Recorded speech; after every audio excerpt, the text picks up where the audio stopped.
Hi, and welcome to Commandment number 8, 10 Commandments for Guest-Friendly Churches, our online class at TBC Online. Commandment number 8, thou shalt offer your seats to guests. Tom Rainer goes on to say that the family of 4 can't fit in 3 vacant seats next to you, so give it a try. You might actually feel good about your efforts. And I think I was searching for an image and actually was really pleased with the image I came across here that you see on your screen. That is, the first one, give it to an elderly person, or a pregnant woman, or a woman with a baby. And as Tom Rainer said, give it to somebody who, if 4 people come in and there's only 3 seats next to you, get up and go somewhere else. Well, Chester, what if I have 4 people in my family? We can't sit in those 3 seats either. Well, that's true.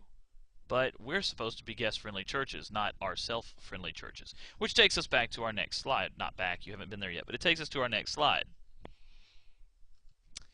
It's not about us. Nothing in church is ever about me. It's not about you. It's about He. That's right. It's about Jesus. And it's about making sure that people know that they are welcome here and that we love them. And you all are great students in this class. You've been participating really well. And all of you have desires to make people feel welcome. Sometimes making people feel welcome, though, involves us putting ourselves aside. And sometimes that's where the breakdown occurs.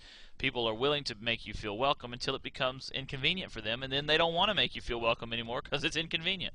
Well, that's where we've got to make our minds up to step beyond that. And we've got to take it to the next level. So that's what I'm challenging you to do, and that's what Tom Rainer is challenging all of us to do with this 8th commandment, and all of them actually, is to know that it's not about us to give up our seat. What if that means I have to go stand up and go somewhere else? Oh well. Now, I will say this, there have been some empty seats in the middle, and there's some empty seats in the front. So if you go to the middle or the front, you're going to find some seats. But just like we've talked about in videos past. But remember, it's important for us to be guest-friendly. And what a way to really welcome somebody by saying, no, no, no, you are more important than us. Take the seat. You don't even have to say that. They know that that's what you're getting at. And then the next thing, we don't own seats. Now, I know that some of the people in the churches today think that they own seats. That's where they sit, and by golly, you better not move them. I'm going to tell you something. I sit in the 8:30 service. I very rarely sit through the 11 o'clock service. But the 8:30 service, I find myself not really sure where I sit at the 8:30 service sometimes. I'm not sure if I'm in the 3rd row or the 4th row. Sometimes I'll move into the 2nd row, and then I realize I'm too close. This is uncomfortable. Well, since there's 100 vacant seats in the 2 rows behind me, I can move back to there and sit, and I don't feel like I'm taking anyone's seat. But I tend to not even know really where I sit all the time, because sitting is not as important. Now, I did just mention the discomfort, and so that's a real thing that we all deal with, as we've talked about in the past. But it's important that we know that if it's not our seat, then there should never be any desire to always sit there. Here's something cool. Move around. Try playing musical chairs every Sunday. Sit, not during the service, mind you, but after the or before the service. Find a seat that you normally don't sit in. Start in the front and move around a little bit, just keeping in mind the other commandments of sitting in the middle and not on the end, and trying to move towards the front to give the back seats to our folks.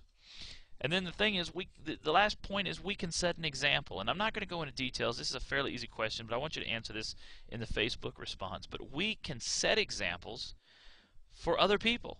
And so think about that. Consider that. People are not to see you or me when they sit down next to us or encounter us. They're to see Christ in us. And if that's the case, then would Jesus give his seat to somebody? Well, golly, not only did he give his seat to somebody, he also gave his sinless, free life for everybody. So consider that when we talk about giving up our seats. The Facebook question for you is, are you looking for people to do this for? When you come in on Sunday morning, have you considered, maybe you say, well, Chester, I haven't even considered doing this. And maybe now you will, and I hope that if you haven't, you will. But I mean, I don't know. Maybe you have, maybe you haven't. Maybe it doesn't happen enough. Maybe people see you sitting there and they're like, well, I'll just move on, not sit next to you or sit where you are. And that's fine too, but are you looking for people to do this for? Be effective by being intentional, not just hoping that you see it coming. And how can we set an example for the others? Now, I told you we could. I'd be interested to hear how we can set an example. Please make sure you answer these two questions, if nothing else. Some of you are doing a great job at posting these two answers, and then some of you are doing a fairly good job at answering questions, but it's more in response to each other. Let's remember that we're evolving a discussion, so let's do both. Let's answer these questions and then respond to each other so that we know how other people are thinking, but so that they know how we are thinking. So ask, are you looking for people to do this for, and how can we set examples for others? And that's going to do it for this edition of our online course, because now we head to Facebook to discuss the all-important commandment number 8. And we'll see you online. Bye-bye.